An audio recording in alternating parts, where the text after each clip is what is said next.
She always lived without being noticed, accustomed to never being chosen. Upon arriving at a new place, she tries only to do her work in silence, but someone begins to see her in a way she has never experienced, and this awakens a choice that can change everything for the first time. If you like stories of love and romance, watch until the end. You won't regret it. Subscribe to this channel and leave your comment saying where you are listening to this beautiful story from. We continue. The bus dropped Marina off on the dirt road just after 5 in the morning.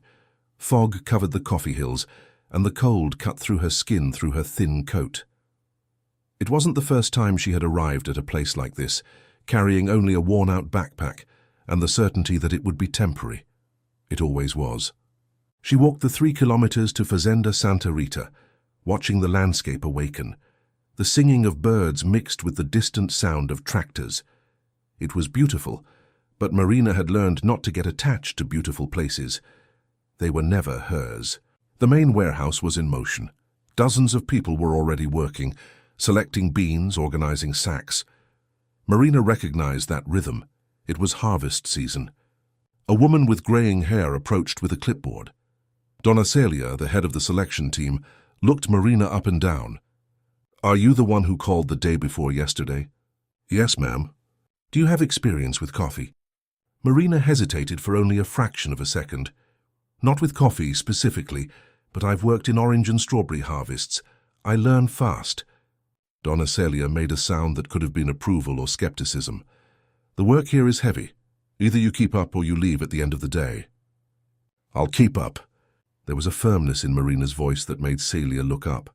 The two women measured each other in silence. Then the supervisor nodded. "There is lodging behind the warehouses. 15 minutes and you come back here ready." Marina did exactly as instructed. The lodging was simple but clean. She chose a bed in the corner, put away her backpack, and changed clothes quickly. She tied back her hair and looked at herself in the cracked mirror. The reflection was familiar, tired, but determined. The work began without ceremony. Donna Celia explained the process of separating the beans. Marina observed, memorized every movement, and began.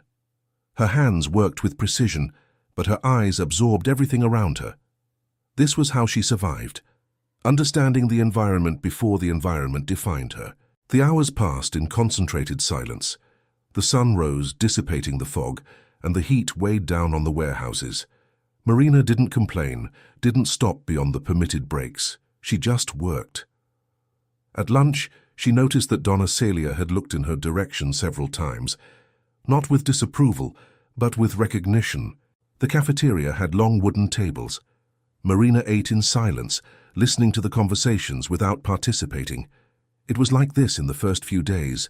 Observe, understand the dynamics, identify who led, who followed. Only then did she allow them to notice her presence. It was during the afternoon break that she saw him for the first time. He was near the machinery warehouse talking to 2 men. Tall, broad-shouldered, serious expression. He wore a white shirt with rolled-up sleeves and jeans, but there was something in his posture that set him apart. Not arrogance, but a silent weight, as if he carried invisible responsibilities. Marina looked away when she realized he noticed her observation. Go back to being invisible, always. But that night, lying in the lodging listening to the tired sounds of the other workers, Marina found herself thinking about that moment. There was something in his gaze that bothered her. It wasn't judgment or superficial interest. It was different, as if he had seen something that she didn't even know she was showing. The following days established a routine. Marina woke up before dawn, worked without unnecessary pauses, and returned to the lodging when darkness took over the farm. Donna Celia gave her more complex tasks, testing her limits. Marina accepted each one without hesitation. On Friday, there was a problem with the irrigation system. Water was accumulating where it shouldn't, threatening a newly planted area. Donna Celia asked for volunteers, and Marina was one of the first. The work was dirty and heavy, but she didn't mind. It was there, with her boots buried in the mud and her hands struggling against a clogged pipe, that she saw him again. He had come personally to check the problem, something apparently unusual. The workers seemed surprised by his presence. Marina didn't stop when he approached. She kept working, concentrated. It was when she heard his voice that she looked up. This pipe should have been replaced months ago. There was frustration in his tone, but also a resigned exhaustion. Marina didn't answer. She didn't know if a response was required. He knelt down beside her, examining the system. "Do you know what you're doing?" "I worked in a flower greenhouse." The system was similar. He nodded and began to help. It wasn't common for someone in a position of command to get dirty, but he seemed oblivious to the incongruity, focused on solving the problem. They worked in silence. Marina was conscious of his proximity, of the sound of his breathing, of the competence in his hands. He really knew what he was doing. "What is your name?" he asked suddenly, without taking his eyes off the work. Marina hesitated. Giving her name seemed to create a connection she preferred to avoid, but refusing would be strange. It would draw attention. "Marina." "Marina," he repeated as if testing the sound. "I am Rafael Almeida." She already knew who he was. Everyone knew. Rafael Almeida, the son of the owner of Fazenda Santa Rita, responsible for the entire operation since his father suffered a stroke 3 years ago. A man who inherited a coffee empire he hadn't chosen, but which he managed with a dedication that bordered on obsession. "How long have you been here?" he asked. "A week." "And before?" The question was simple, but Marina felt her whole body tense. Before. There was always a before, and a before the before, an endless sequence of places, faces, and departures that she had no intention of explaining. "The other places," she answered, keeping her tone neutral. Rafael seemed to notice her reluctance because he didn't insist. Instead, he worked in silence for a few more minutes until the pipe finally gave way, releasing the accumulated water in a strong gush. Both pulled away quickly to avoid being soaked, and when Marina looked at him, she saw something unexpected. A smile. Small, almost reluctant, but genuine. "Good job," he said, and there was a recognition in his voice that made something strange happen in Marina's chest, a sensation she had no name for, but which bothered her for hours after he left. That night, lying in her bed, Marina tried to rationalize what she had felt. It was just tiredness, it was just the relief of having solved a problem. It was nothing beyond that. It couldn't be anything beyond that. But when she finally fell asleep, it was with the image of that unexpected smile engraved in her mind. The weeks that followed brought more interactions. Small, apparently casual, but they began to form a pattern. Rafael appeared in the places where Marina was working with a frequency that couldn't be a coincidence. Not that he sought her out openly, but he was there. Checking equipment, talking to supervisors, observing the progress of the work. And always, his eyes found hers at some point. Marina began to notice things about him that no one else seemed to notice. The way his shoulders slumped slightly when he thought no one was looking, as if the weight of what he carried was physical. The way he listened to the workers with a genuine attention that contrasted with the general haste of the administrators. The quiet sadness that inhabited his eyes, even when he smiled. She recognized that. It was the look of someone who was doing what was expected, not what was desired. Of someone who had learned to put the needs of others before their own for so long that they no longer knew how to tell the difference. And that scared her, because recognizing that in him meant he probably recognized something in her too. And being seen, truly seen, was dangerous. A month after her arrival, Marina had already become a fundamental part of the team. Donna Celia began to trust her with supervisory tasks, and the other workers respected her for her silent competence. She had, once again, found her place. Temporary, as always, but functional. It was then that news arrived that Donna Laura Almeida, Rafael's mother, would return to the farm after months in Sao Paulo. Agitation took over everyone. The main house was cleaned from top to bottom. The gardens received extra attention, and even the work warehouses were reorganized. Marina observed everything with her attentive gaze, noticing the tension that the simple mention of that name caused. Donna Celia explained, with that tone of someone telling a piece of gossip that everyone already knows, that Donna Laura had never fully accepted Rafael taking over the farm. She wanted him to sell everything and return to the life he had in Sao Paulo before his father's stroke, a life of corporate offices and penthouse apartments, but Rafael refused to abandon the family legacy. "She comes twice a year," Celia said while they organized coffee sacks in the warehouse. And each visit is a silent war. She pressures, he resists. It's always been like that. Marina absorbed the information without comment, but something inside her tightened. She knew that kind of conflict. She knew the weight of expectations that crushed personal choices. When Donna Laura finally arrived, Marina saw her from afar. An elegant woman in her 60s with expensive clothes and an imperial posture. She got out of a shiny black car and was greeted by Raphael at the entrance of the main house.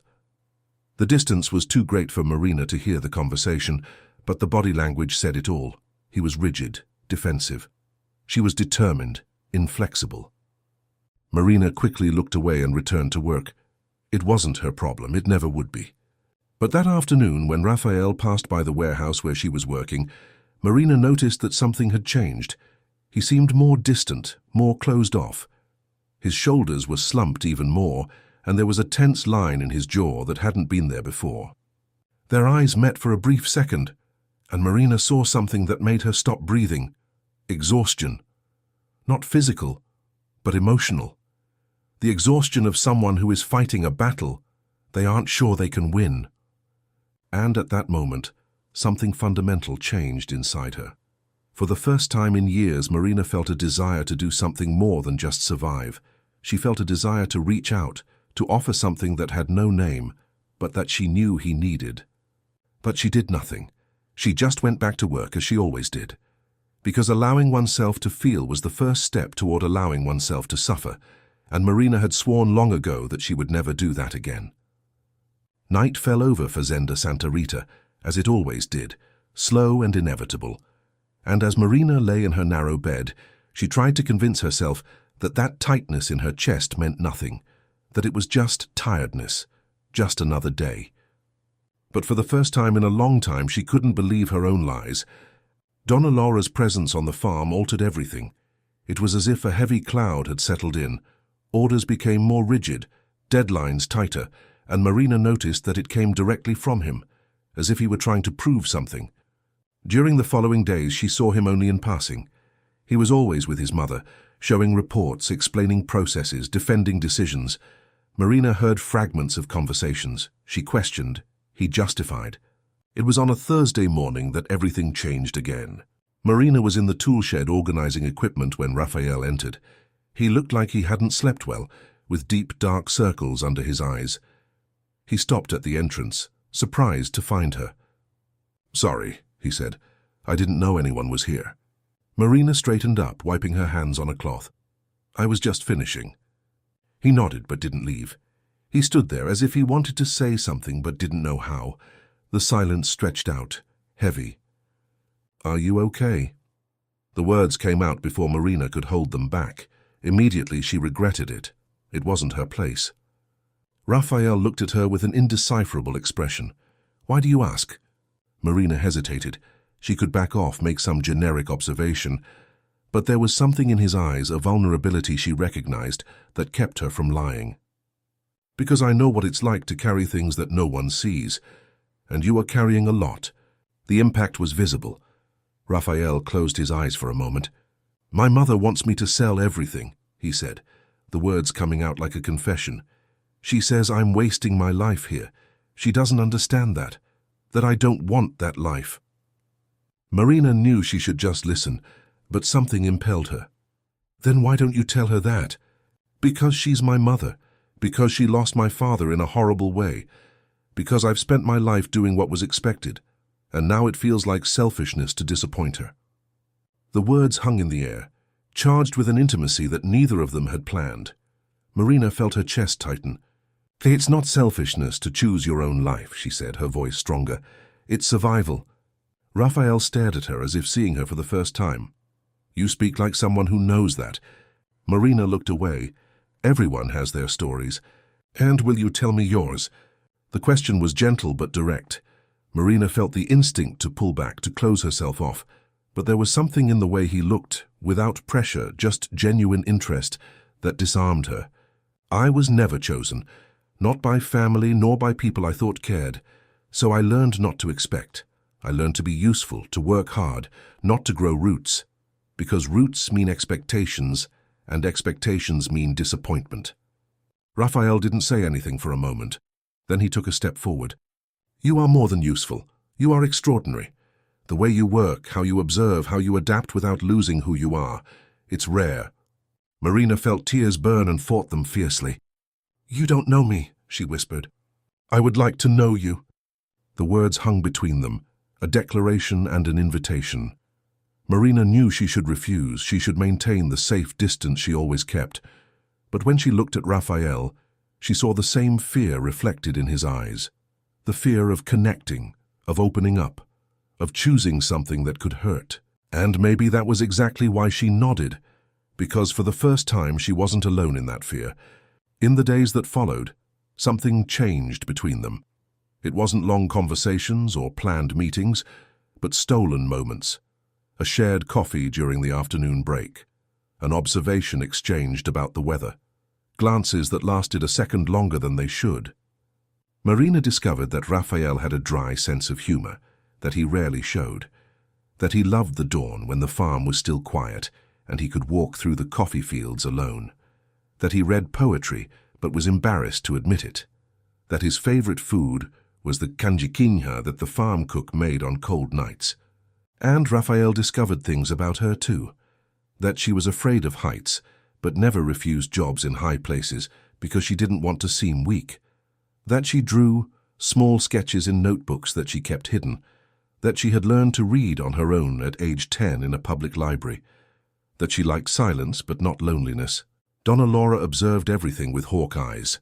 Marina saw her watching from the terrace of the main house, mentally noting every movement, every interaction, and she knew that it wouldn't end well.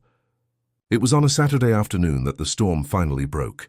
Marina was in the garden next to the warehouses, watering the flower seedlings that the workers cultivated, when she heard loud voices coming from the porch of the main house. She recognized them immediately.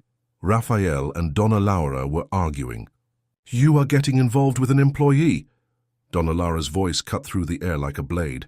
Raphael, for God's sake, do you have any idea what this looks like? Marina couldn't hear his response, but by the way Donna Laura reacted, it was clear it wasn't what she wanted to hear. She is a temporary worker, a manual laborer. Do you think she is interested in you or in what you can give her? Every word was like a slap. Marina felt the blood boil in her veins, but she remained still, holding the hose tightly enough to turn her fingers white. You know nothing about her. Raphael's voice, finally audible, was tense with contained anger. I know enough. I know she appeared out of nowhere, without references, without a past. Have you ever stopped to think why someone has no past, Raphael? Why someone lives jumping from job to job as if they were running away? Marina closed her eyes. It was always like this. Always.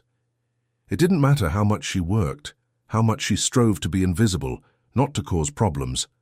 In the end, there was always someone to remind her that she didn't belong. Enough! Raphael's voice was low now, dangerously low. You will not talk about her that way. I am your mother. I am trying to protect you. Protect me from what? From someone who treats me like a human being and not like a chess piece. From someone who sees me, mother? Truly? There was a heavy silence. You are making a mistake, Donna Laura said finally, her voice icy. And when she goes away, leaving you heartbroken and probably with an emptier safe, you will remember this conversation. Marina heard footsteps and quickly moved away, returning to the warehouses before anyone saw her. Her heart was beating wildly, and her hands were shaking. She knew that feeling. It was the signal. Time to leave. Time to do what she always did. That night she began to pack her things. She didn't have much, she never did. A few clothes, a worn-out book, the sketchbook. Everything fit in the backpack that had arrived with her. She was almost finished when she heard a knock on the lodging door. Donna Celia was there, with an expression Marina couldn't decipher. He is looking for you, she said simply. Marina shook her head. Tell him I left early. Marina. Donna Celia entered the lodging, closing the door behind her. I've worked here for 20 years. I've seen many people come and go. I saw that boy grow up, become a man, carry the weight of the world on his shoulders. And in all these years, I have never seen him look at someone the way he looks at you. Donna Celia, I'm no one to tell you what to do. God knows everyone has their reasons. But before you do what I know you're thinking of doing, answer one thing. Are you running away from what she said, or from what you are feeling? The question hit Marina like a punch, because the truth was that she was running from both. From Donna Laura's poisonous words, yes, but mainly from the terror of admitting that, for the first time in her life, she wanted to stay. "It's easier to leave," Marina whispered. "Easier almost always is, but easy is rarely right." Donna Celia left, leaving Marina alone with her thoughts and her half-full backpack. She looked out the window, seeing the lights of the main house on. She imagined Raphael there, looking for her, worrying. And then, before she could change her mind, before her courage failed, Marina left the lodging and walked toward the house. Her steps were firm, but her heart was racing. She didn't know what she was going to say. She only knew that this time she wasn't going to run away without at least trying. When she reached the porch, Raphael was there, sitting on the steps with his head in his hands. He looked up when he heard her footsteps, and the expression she saw there completely disarmed her. It was relief, pure and simple. "I thought you had gone," he said, standing up. "I was going to," Marina admitted. "I started packing." The pain that crossed his face was almost physical. "Marina," but then I realized something. She took a step forward, forcing herself to maintain eye contact. "I've spent my whole life leaving before they could hurt me, before they could disappoint me, before they could see me. And do you know what I got from that? Nothing. Loneliness and a backpack that never gets heavier because I never allow anything or anyone to stay." Raphael was completely still, waiting. "I heard what your mother said," Marina continued, her voice trembling slightly. "And she is right about one thing. I have no past that can be verified. I have no brilliant references or respectable family.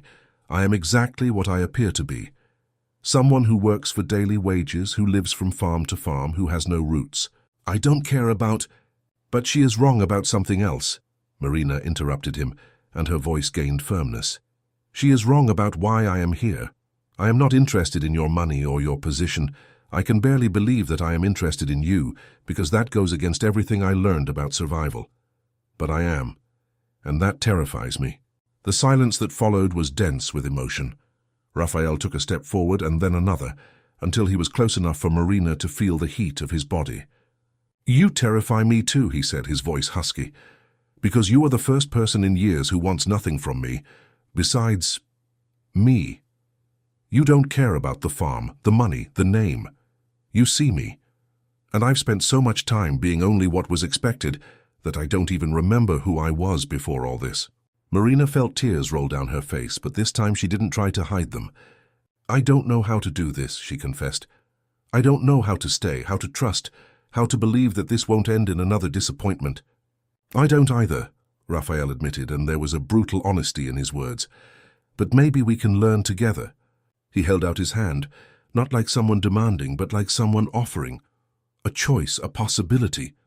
Marina looked at that outstretched hand and thought of all the times she had left, of all the places she left behind, of all the connections she cut before they could flourish. And then she thought of how tiring it was to always live in motion, always in fear, always alone. She placed her hand in his, and for the first time in her life Marina chose to stay. The decision to stay did not make things easy. In many ways it made them more complicated. Marina had mastered the art of being invisible, and now she discovered that being seen came with completely different challenges. The news that Raphael and Marina were together spread through the farm quickly. Not that they had made an announcement, but in a closed community, small gestures said everything. The way he looked for her during the day, how she smiled when she saw him, how they walked together at the end of the afternoon. The reactions were varied. Donna Celia showed discreet approval. Some workers showed cautious respect. Others, especially some men who had tried to approach her before, reacted with ill-disguised jealousy. But no one reacted with more venom than Donna Laura. She didn't confront Marina directly. That wasn't her style. She used subtler weapons, apparently innocent comments about how certain people had hidden motivations, observations about how Raphael had always been naive in judging character, veiled suggestions that it would be better if certain temporary workers found opportunities elsewhere. Marina felt every barb like a stab, but she learned to keep her head high. Raphael had asked her to trust him, and she was trying. But every comment from Donna Laura, echoed thoughts that Marina already carried. Did she really belong there? Was she good enough? It was on a Tuesday afternoon that the first real confrontation happened. Marina was in the main office delivering reports when Donna Laura entered. She stopped upon seeing Marina, her eyes narrowing. "You are out of your sector," she said, her tone icy. Marina kept her voice firm. "Donna Celia asked me to bring these documents." Donna Celia should have sent someone more appropriate. Donna Laura flipped through papers with precise movements.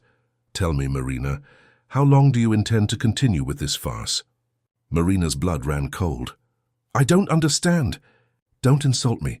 We both know what I'm talking about. My son is good but naive, and you are taking advantage. With respect, Mom, you don't know me. I know women like you. Women who appear out of nowhere and suddenly are in the arms of men who can change their lives. It's an old pattern." Marina felt anger burn. "You are wrong. I want nothing from Raphael besides himself." "Then go away.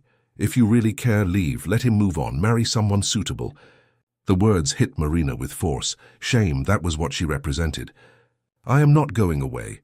Not because I am clinging to something I don't deserve, but because for the first time someone chose me. And I chose back. And that isn't shameful. It's brave." Donna Laura laughed without humor. "Brave? Bravery would be recognizing that you don't belong in this world." "And what is your world, Donna Laura?" Raphael's voice cut through the air like a whip. Neither of them had realized he was at the door. "Because if it's a world where people are judged only by their origin, where love is less important than appearance, then I don't want to be part of it either." Donna Laura turned pale. "Raphael." "No, I've heard enough. You've had your chance, now it's my turn." Marina touched his arm lightly, a gesture of caution. She didn't want to be the cause of a rift, but Raphael covered her hand with his. "Mother, I know you're scared. I know you've lost a lot. But Marina is not a threat. She is the best thing that has happened to me in years. She is an employee, a temporary worker without family, without education. She is more honest than half the people in our social circle. She works harder than anyone I know. She sees me, and for the first time since I took over this farm, I feel like a person, and not just a responsibility." The silence was dense. Donna Laura looked at her son as if she didn't recognize him. "You will regret this," Donna Laura said finally, her voice breaking. "And when that happens, don't come to tell me I didn't warn you." She left the room with rigid steps, leaving Raphael and Marina in a heavy silence. Marina pulled away from him, hugging herself. "She is your mother," Marina said softly. "I don't want to be the reason you two grow apart." Raphael turned her to face him, his hands firm on her shoulders. "You are not the reason. The reason is that she can't accept that I made a choice different from what she wanted. And that is about her, not about you." "But she is right about some things." Marina forced the words out. "I don't come from a good family. I don't have formal education. I don't know how to behave at elegant dinners, or make superficial conversation with important people." "And you think I care about that?" "But other people will. Your friends, your business partners, society. I will be an embarrassment." Raphael pulled her into his arms, holding her tightly. Marina felt herself resist for a moment before giving in, sinking into his embrace. "Listen," he said against her hair. "I spent 32 years of my life caring about what others thought. I went to the college my father chose. I worked at the company he wanted. I dated women my mother approved of. And do you know what I got from that? A life that wasn't mine, an existence that was just empty." He pulled back enough to look into her eyes. "You make me feel alive. You challenge me. You question me. You see the real me. And I am not going to give that up because my mother or anyone else thinks you aren't appropriate." Marina wanted to believe him. God, how she wanted to. But years of rejection had built walls that couldn't be torn down with just beautiful words. "What if she's right?" Marina whispered. "What if I really am not good enough for you?" Raphael held her face with both hands, forcing her to look at him.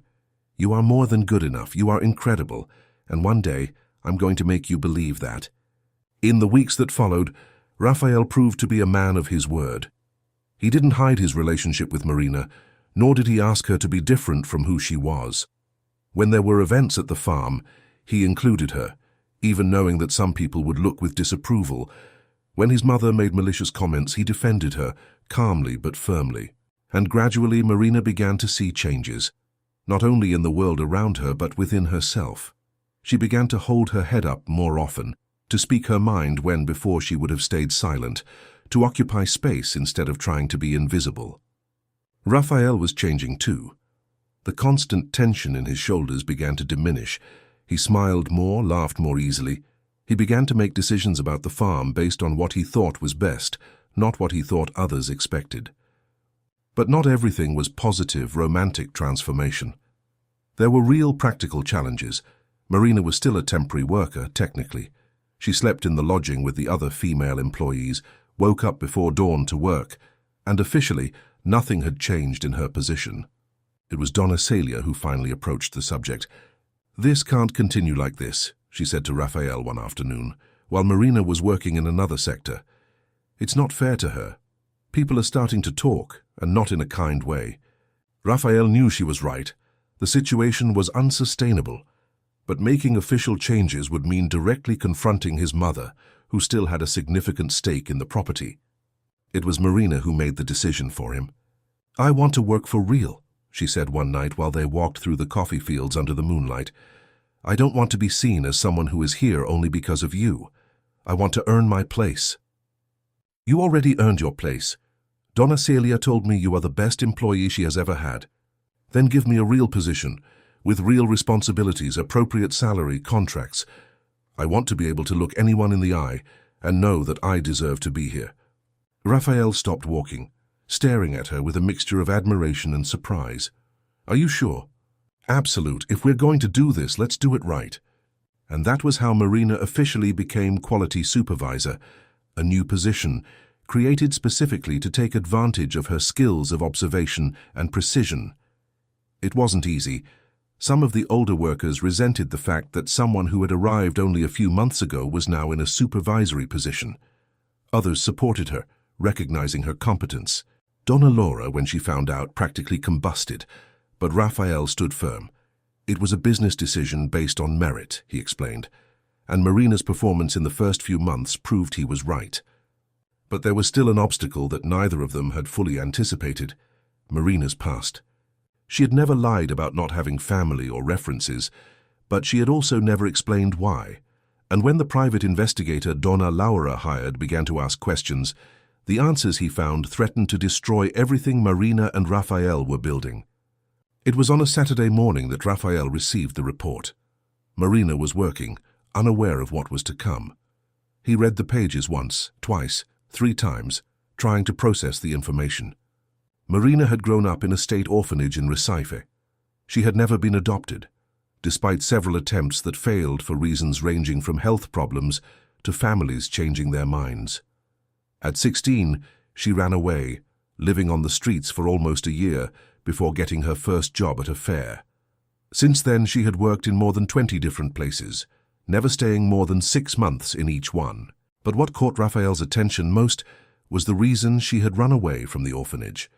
There was a documented case of abuse by one of the administrators, a case that was hushed up, never properly investigated. Marina had reported it, but she wasn't believed. Instead, she was labeled as problematic, a liar. Raphael felt anger burn in his veins. Not anger at Marina, but at a system that had failed her so completely, at people who should have protected her but chose to protect their own reputations. When Marina walked into his office that afternoon, she saw the report on the desk immediately. She froze, her face losing all color. "You read it?" It wasn't a question. "Marina, your mother doesn't rest, does she?" There was bitterness in her voice, but also resignation, as if she had always known this moment would come. Raphael stood up, walking toward her. "I read it, and the only thing I feel is admiration." She blinked, clearly expecting a different reaction. "Admiration? You survived things that would break most people. You rose from an impossible situation and built a life. Alone, without anyone's help. How could I feel anything besides admiration?"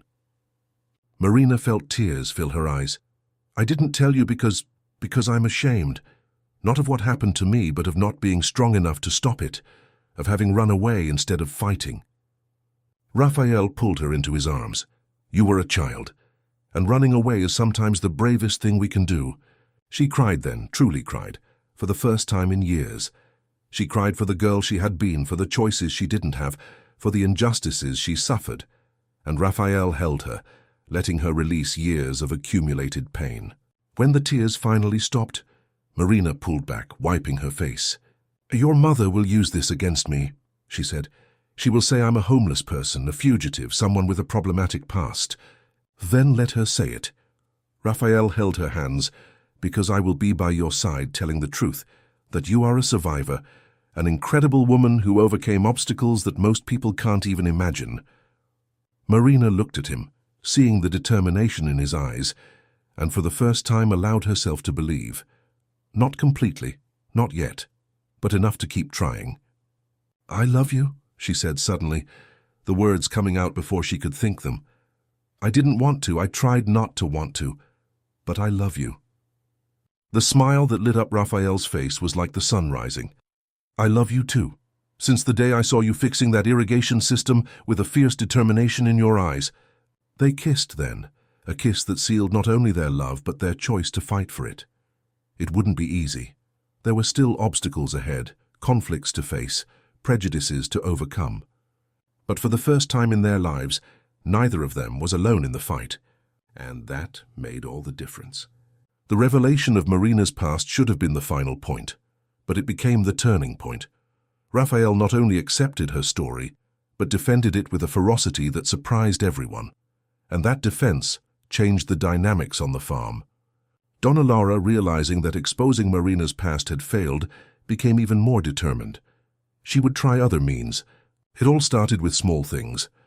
Documents that disappeared, making Marina look disorganized, equipment relocated without her knowledge, meetings she wasn't informed about. Marina recognized sabotage, but this time she didn't run. She began to document everything meticulously, keeping parallel records, arriving earlier and leaving later. Raphael noticed the change. "You are working yourself to death. I need to be impeccable. I can't give her ammunition." "You don't need to prove anything." Marina looked at him with determination. "I'm not proving it to her. I'm proving it to myself. I spent my life accepting being seen as inferior. I'm not going to do that again." Raphael took her hand. "You know I'm on your side?" "I know, but it can't be just you fighting for me. I need to fight too." It was then that Raphael understood who Marina was. Not someone who needed to be saved, but someone who needed the chance to fight her own battles. The final confrontation came unexpectedly. It was late May, and the farm was preparing the annual presentation for investors. Raphael decided to include Marina, publicly recognizing her contribution to the quality improvements that significantly increased the value of the coffee. Donna Laura was livid. "You are going to put a former homeless person in front of the investors?" "I am going to put the quality supervisor, responsible for the 15% increase in the product's value," Raphael corrected, his voice calm but firm. "They will laugh at you." "Then let them laugh. The numbers speak for themselves." But Donna Laura had other plans. The night before, she called an emergency meeting with the investors, without Raphael or Marina. She planted seeds of doubt about his competence, suggesting he made personal choices that compromised the business. Marina found out about the meeting because Sir Joachim sought her out. "Donna Marina, you need to know what is happening." When he told her, Marina felt the world spin. Donna Laura was willing to sabotage her own son. Marina found Raphael reviewing the presentation. When she told him, she saw anger cross his face. "She went too far." "Wait," Marina held his arm. "If you confront her now, you will look exactly as she paints you, emotional, out of control. Then what do you suggest?" Marina took a deep breath. "That tomorrow at the presentation we do our job, better than she imagines. Let the numbers talk. And then, when there are no doubts, you confront her." Raphael stared at her and smiled, proud. "You are brilliant. I am tired of running. It's time to truly fight." The next morning, Marina prepared with care. Simple but professional clothes, impeccable hair, rehearsed presentation. When they entered the meeting room, she felt all eyes on her. That look of judgment, but this time, instead of shrinking, she held her head high. Raphael started with general data, his voice firm, professional, showing complete mastery. Then it was Marina's turn. "I would like to introduce Marina Silva, our quality supervisor," Raphael said, pride evident.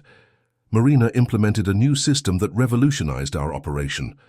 Marina explained with technical but understandable details how she identified neglected critical points, how she trained the team in precise techniques, how she implemented traceability that identified problems before the final product. As she spoke, she saw the expressions change, skepticism turning into interest. When she presented the graph showing a 15% increase in the sale value, there were murmurs of approval. "Our coffee now competes with the best in the country, not because of anything revolutionary or expensive, but because we pay attention to details, because we understand that quality is not an accident, it's a choice." The silence lasted seconds before the applause. It was genuine. One of the oldest investors who Marina knew had been skeptical stood up. "Miss Silva, I had doubts. But these numbers are impressive. Your understanding of the process is exceptional. Congratulations." Marina thanked him. But what she really wanted to see was Donna Laura, sitting in a corner with an expression that mixed shock and anger. The rest went off without a hitch. The investors praised not only the results but the long-term vision. It was when everyone left that Raphael finally confronted his mother. "We need to talk now." Donna Laura followed him, and Marina went too, not because she was invited, but because she knew it concerned her. In the office, Raphael lost no time. "You called a secret meeting with the investors to undermine my authority. I was protecting the family's interests. You were trying to force me. That isn't protection, it's manipulation." Donna Laura turned to Marina, eyes cold. "This is your fault. You turned my son against me." "No," Marina said, her voice surprisingly calm. "Raphael made his own decisions. You may not like it, but that doesn't make us wrong." "Do you think you belong in this world?" Marina took a step forward. "You're right, I don't belong in your world, but this isn't your world anymore, it's Raphael's. And he is building something different, a place where people are valued for what they do, not where they came from." Naive idealism? Maybe, but it's an idealism that gets results, and it's making Raphael happy. Have you seen your son truly happy? The question caught Donna Laura off guard. For a moment something passed through her eyes. Pain. "He was happy in São Paulo," she said finally, but her voice had lost some of its certainty. "He was fulfilling expectations in São Paulo," Raphael corrected gently. "It's not the same thing as being happy." Donna Laura looked at her son, really looked, and Marina saw the moment when something in her began to break. It wasn't surrender, but perhaps the beginning of something like acceptance. "I'm trying to keep you from getting hurt," she said, and her voice was heavy with repressed emotion. "I know, Mother, but you can't protect me from life, and I don't want you to try." Raphael approached her, placing his hands on her shoulders. "I love Marina. It's not a whim. It's not confusion. It's real. And I'm going to ask her to marry me." The silence that followed was absolute. Marina felt her heart stop. They had never discussed marriage, never. Donna Laura looked between the two, and for a moment Marina saw the woman behind the mask of control. She saw a scared mother, a widow still processing loss, a woman trying to cling to something familiar in a world that was changing too fast. "I need time," Donna Laura said finally, her voice almost a whisper.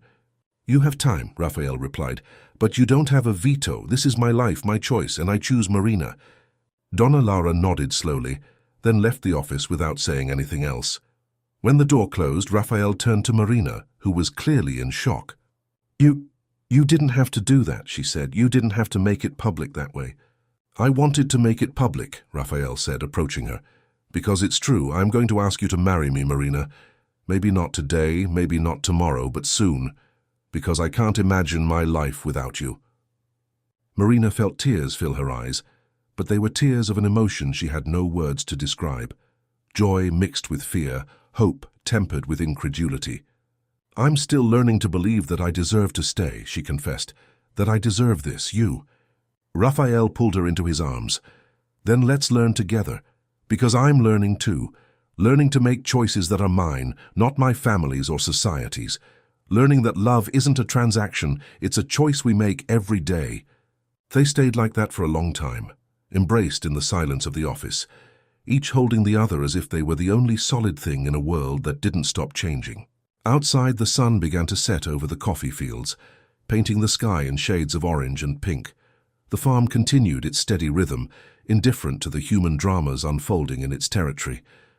But for Marina and Raphael, something fundamental had changed. They had faced the greatest obstacle and not only survived but come out stronger. Donna Lara still hadn't fully accepted it. Maybe she never would, totally. But she had taken the first step back, and that was enough. That night, Marina didn't return to the lodging. For the first time she stayed in Raphael's house, in his room, in his arms. And when sleep finally came, it was deep and peaceful, without the nightmares of the past that had haunted her for so long. She still had fears. There were still moments of doubt, but now she was no longer fighting alone. And that difference, that simple but profound change, was everything.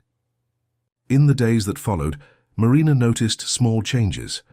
Donna Lara still wasn't warm, still didn't seek her out for friendly conversations, but she also wasn't actively trying to sabotage her anymore. It was as if she had entered a reluctant truce, observing from a distance to see how things would unfold. The farm workers, noticing the shift in dynamics, began to treat Marina with more open respect. Not because she was the boss's girlfriend, but because she had proven her value indisputably. Her suggestions were heard, her instructions followed without question, her work recognized. Raphael was lighter too. Marina saw it in the way he laughed more easily, how his shoulders weren't constantly tensed, how he made decisions with more confidence. He was becoming more himself, less what others expected him to be. One morning, 3 weeks after the presentation to the investors, Marina woke up before dawn as she always did. But this time, instead of getting dressed immediately for work, she lay there for a few minutes, watching Raphael sleep beside her. And for the first time in her life, Marina allowed herself to think about the future. Not with fear or anxiety, but with hope. Maybe she really could stay. Maybe she really deserved this. Maybe, finally, she could stop running and start building. And with that thought warming her heart, Marina got up to face another day. But this time not as someone who was just surviving. This time as someone who was living. The following months brought a routine that Marina never imagined having. Not the monotonous routine of days without meaning, but the comforting routine of a life being built with purpose. She woke up next to Raphael. They worked together, talked about the day, made plans for the future. It was frighteningly normal, and for that very reason, wonderful. But not everything was peace.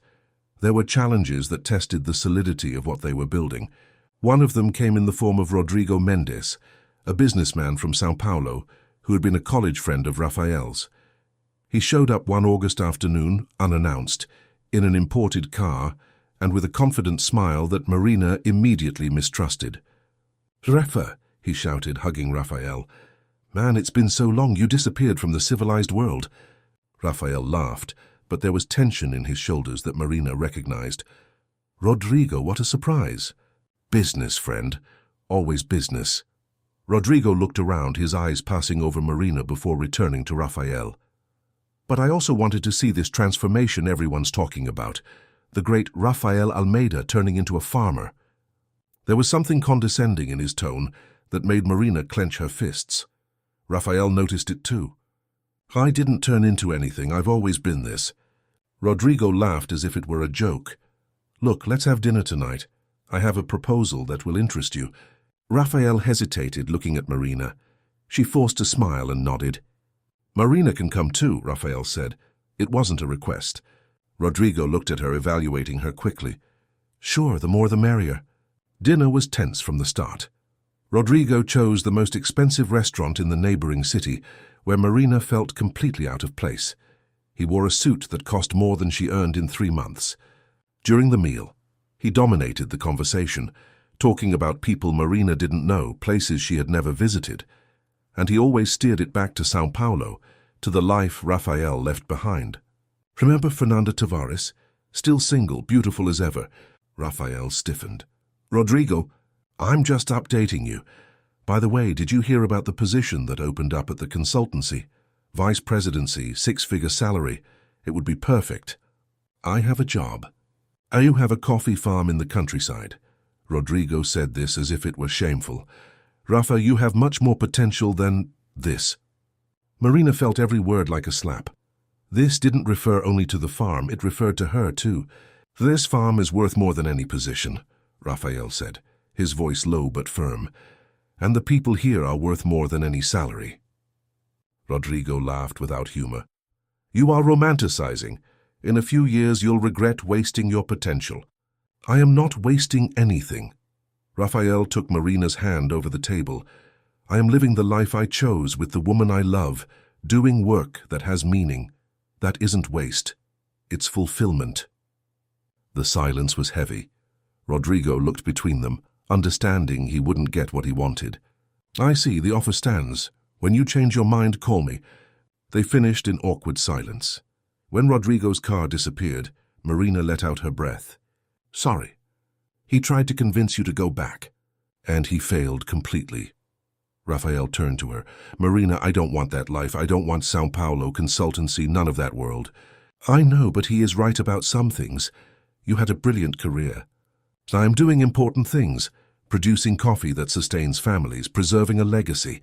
Building a life with you, how is that not important? Marina felt tears.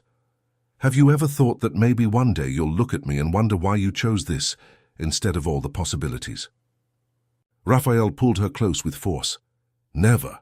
You are not a limitation. You are the best possibility, the only one that matters. She cried, liberating fears she didn't even know she carried. When they returned to the farm that night, Marina was emotionally exhausted.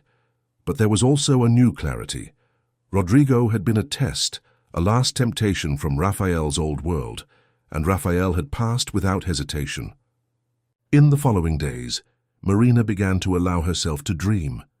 Dreaming of her own house, maybe in a corner of the property. Dreaming of a vegetable garden. Dreaming of a life that extended beyond the next month. Raphael noticed. You are different, lighter, as if you've allowed yourself to believe. Maybe I have, or maybe I'm trying. Trying is already something.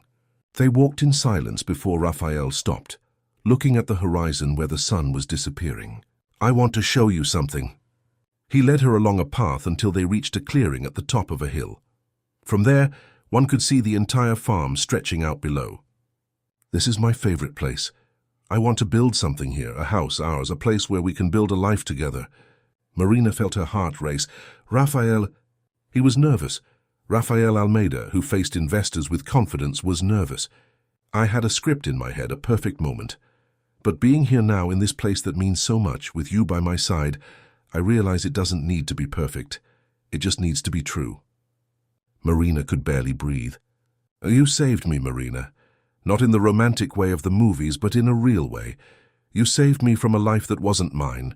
You saved me by showing that it's possible to choose, to be happy, doing something with meaning. He took a small box from his pocket. And I want to spend the rest of my life showing you that you don't need to be afraid to stay. That you deserve roots. That you deserve to be chosen every day, because you are extraordinary. Raphael knelt down, opening the box. A simple but beautiful ring shone inside. Marina Silva, will you marry me? Marina couldn't speak. Tears flowed freely. Her whole life had been departures, closed doors, choices that were never hers. And now someone was kneeling, asking her to stay. Yes, she finally managed to whisper, and then stronger, with more certainty, yes, I will. Raphael stood up quickly, placing the ring on her finger with hands that trembled slightly, and then pulled her into a kiss that was both promise and celebration. Marina clung to him, letting herself feel completely, without fear, without reservations. When they finally pulled apart, both were crying and laughing at the same time. I never thought I could have this, Marina confessed, looking at the ring on her finger as if it was something magical. I never thought I deserved it. You deserve this and much more. Raphael dried her tears with his thumbs, and I'm going to spend the rest of my life reminding you of that. They stayed there on the hill as night fell, embraced, looking at the farm below where their lives were being built. Marina thought of all the farms, factories, markets, and places she had passed through. She thought of all the times she had packed her bags before anyone could make her leave. She thought of the girl who ran away from the orphanage with nothing but fear and determination. And then she thought of the woman she had become. Someone who had learned not only to survive but to fight. Someone who had discovered that being worth it had nothing to do with where you came from, but with who you chose to be every day.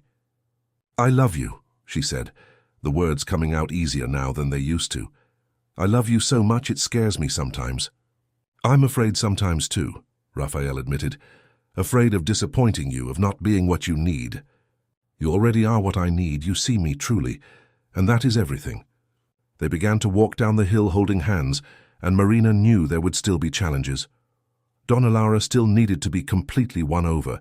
There would be people who would question, who would judge, who would try to separate them. But now, with the ring on her finger and Raphael's love as her anchor, Marina knew she could face anything, because for the first time in her life, she wasn't alone. And for the first time, she really believed she deserved not to be. When they reached the house, they found Donna Laura waiting on the porch. She looked at them, and her eyes immediately went to Marina's hand, to the ring that shone even in the dim light. For a long moment, no one said anything. Then Donna Laura slowly descended the steps, approaching them. Marina braced herself for the worst, for more confrontation, more venom. But what came was completely unexpected.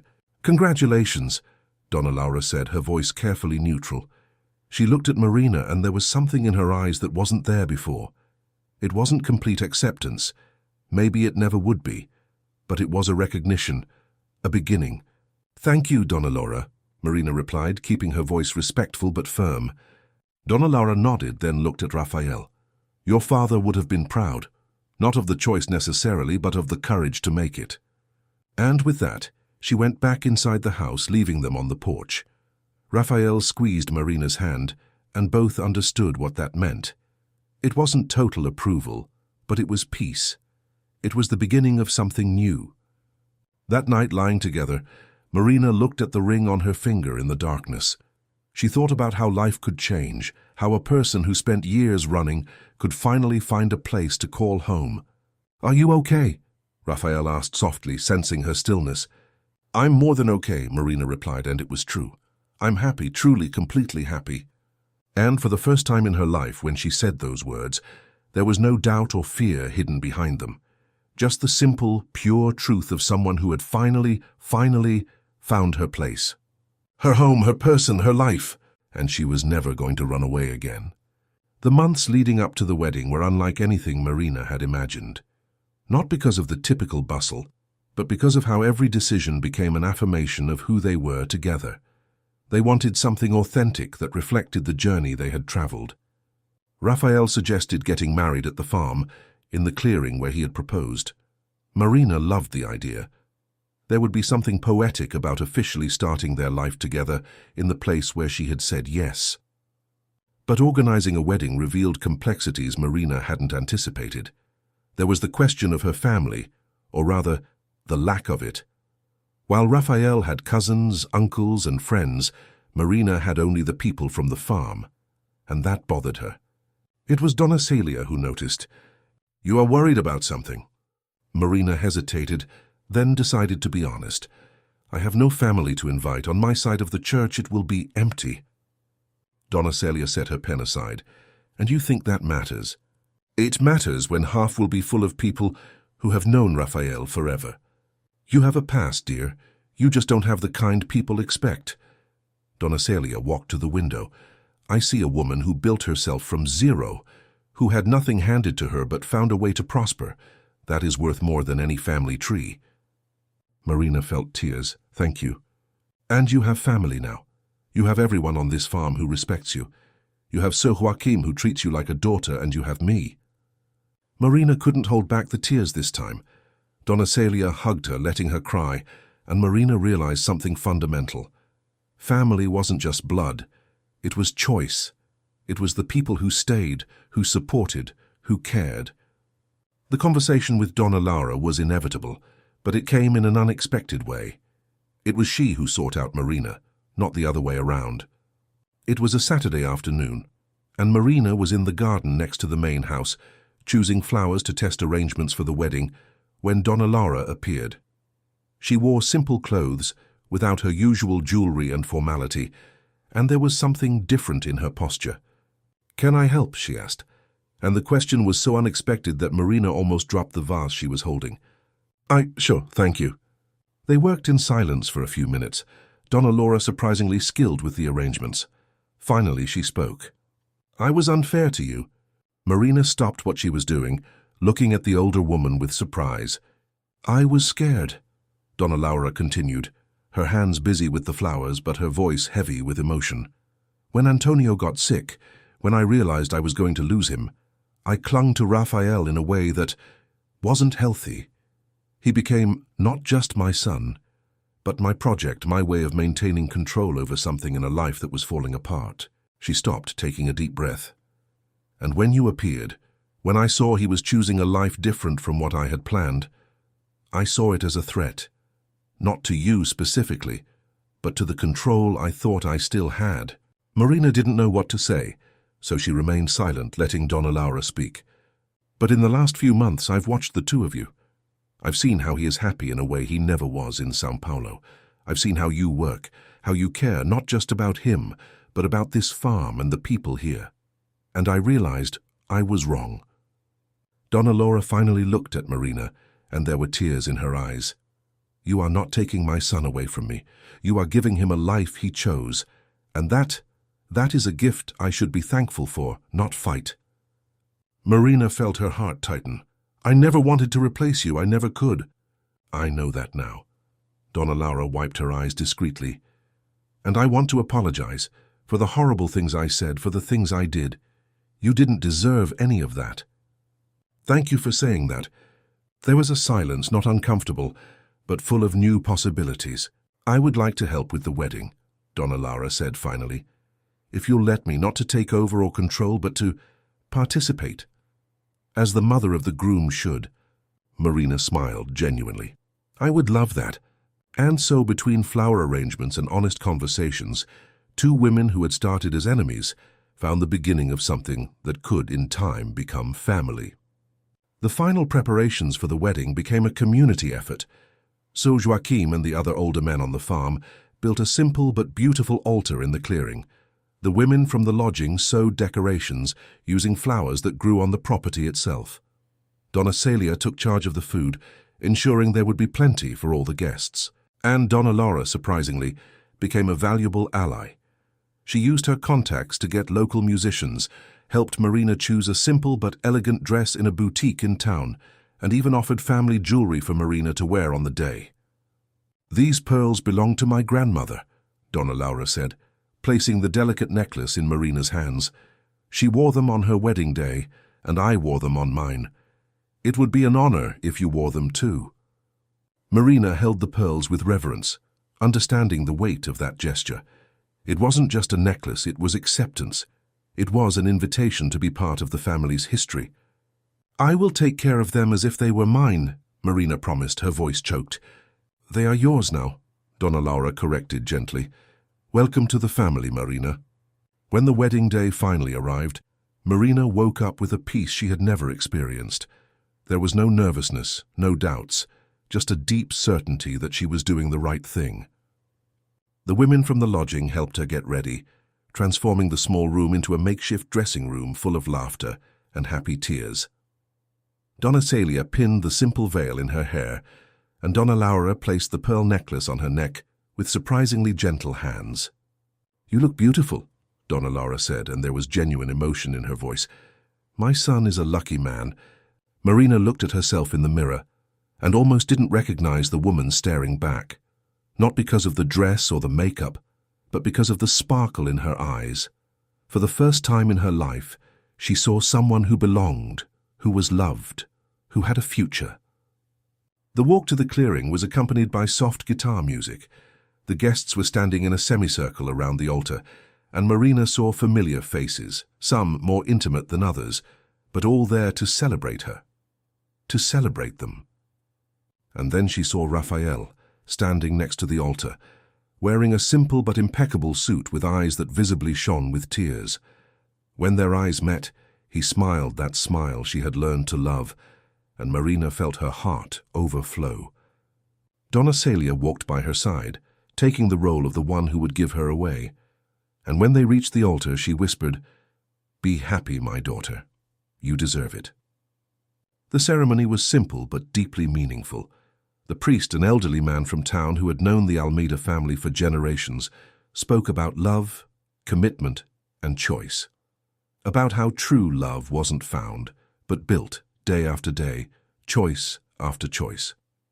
When it came time for the vows, Rafael took Marina's hands and spoke with a firm but emotional voice.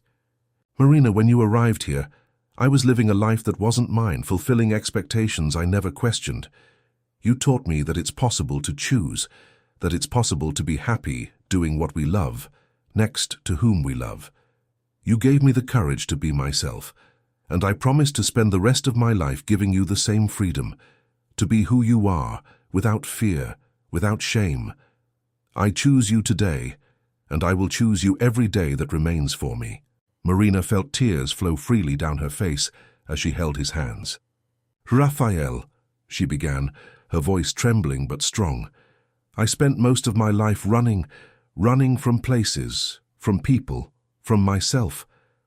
I thought roots were traps, that staying was becoming vulnerable. But you showed me that roots are strength, that staying isn't weakness, it's courage. You saw me when I was used to being invisible. You chose me when I was used to being discarded, and I promise never to run again. I promise to stay, to fight, to build by your side. I promise to choose you every day for the rest of my life." There wasn't a dry eye among the guests when the priest finally declared them husband and wife. When Rafael kissed her, it was with a tenderness that spoke of promises kept and futures built together. The party that followed was exactly what they wanted: authentic, joyful, full of good food and genuine people. There was no ostentation or excessive formality, just pure celebration of two people who had found the way to each other against all odds. Marina danced with Rafael under the stars, to the sound of guitar and viola, and thought about how strange and wonderful life was. How someone who had started with nothing, who had spent years without belonging anywhere, was now here, surrounded by people who cared, next to a man who loved her, not despite her past, but including it. "What are you thinking about?" Rafael asked, spinning her gently. "About how I almost ran away when your mother first confronted me. About how I almost didn't stay. But you stayed." "I stayed." Marina smiled, looking into his eyes. "And you know what?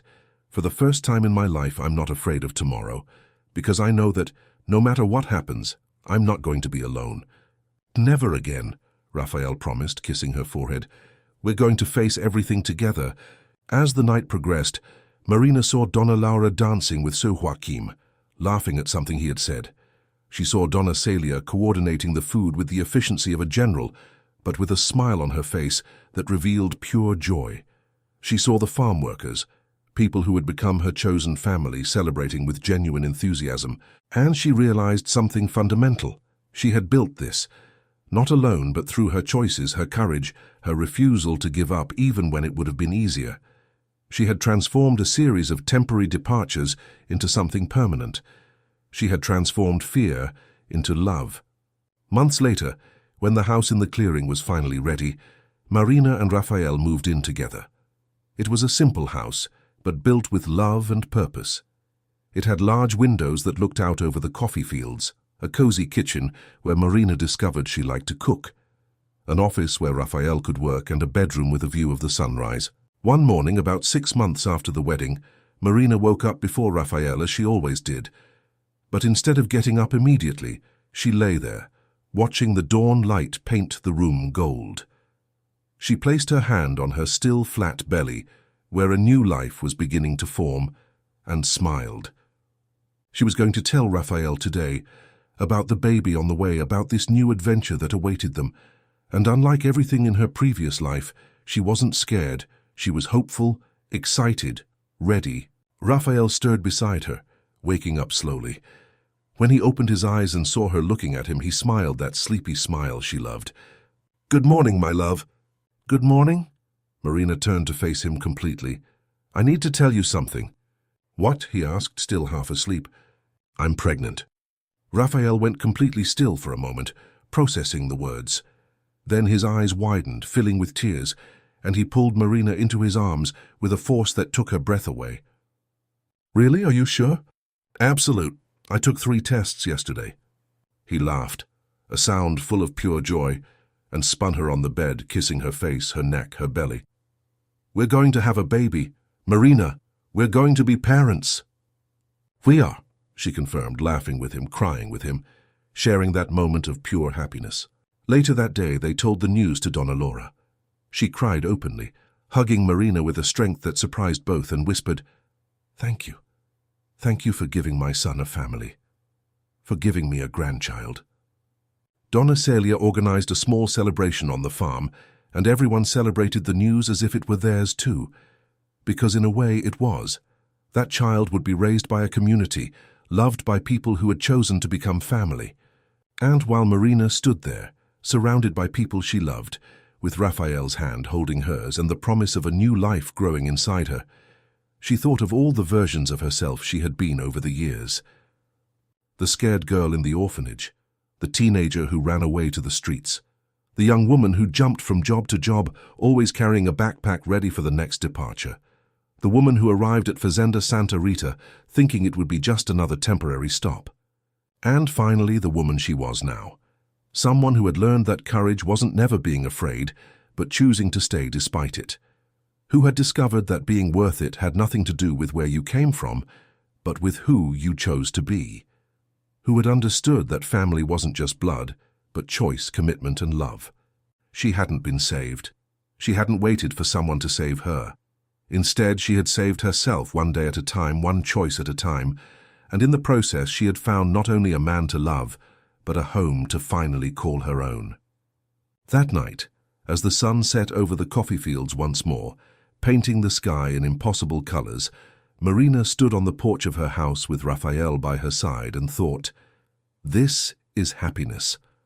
Not the fairy tale version, not flawless perfection, but real happiness built on conscious choices and true love."